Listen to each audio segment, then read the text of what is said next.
Hi friends, నేను రాత్రి అయితే హరిహర వీరమల్లు సినిమా చూడడం జరిగింది.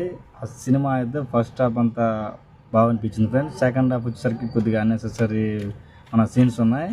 దాంట్లో మన గుర్రాల మీద చేస్తారు మన పవన్ కళ్యాణ్ గారు. అది అసలు మొత్తానికి సెట్ అవ్వలేదు ఫ్రెండ్స్. ఎందుకంటే అతను ఏదో అతికిచ్చినట్టు ఉన్నది, నాకైతే నచ్చలేదు. మళ్ళీ అదొకటి ఎలుగు మన ఏంది నక్కల దగ్గర ఒక సీన్ ఉంటుంది, అది కూడా చెప్పుకోదగ్గట్టు అనిపించలేదు ఫ్రెండ్స్. ఇంకా క్లైమాక్స్ అయితే అసలు అనుకోవడం వేస్ట్. అది స్వయంగా మన పవన్ కళ్యాణ్ గారే దాన్ని దర్శకత్వం వహించారంట. నాకైతే అర్థం కావట్లేదు. కాకపోతే ఫస్ట్ హాఫ్ అయితే సినిమా చూడొచ్చు ఫ్రెండ్స్. ఫస్ట్ హాఫ్ అంతా బాగానే ఉంటుంది. ఎంట్రీ కానీ మన టైటిల్ కార్డ్స్ కానీ బాగుంటుంది చూడటానికైతే. లాస్ట్కి వచ్చేసరికి సినిమా కొద్దిగా బోరింగ్ వస్తుంది ఇంటర్వ్యూ నుంచి. అయితే రౌడీ క్యారెక్టర్ మాత్రం బాబీ డియోల్ గారు బాగా చేశారు.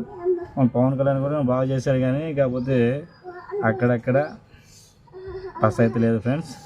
చూద్దాం. అయితే ల్యాగ్ మాత్రం ఇంటర్వల్ తర్వాత మొత్తం ల్యాగే ఫ్రెండ్స్. ఆ ల్యాగ్ వల్ల మనం సీరియల్ చూసిన ఫీలింగ్ అనిపిస్తుంది. సరే,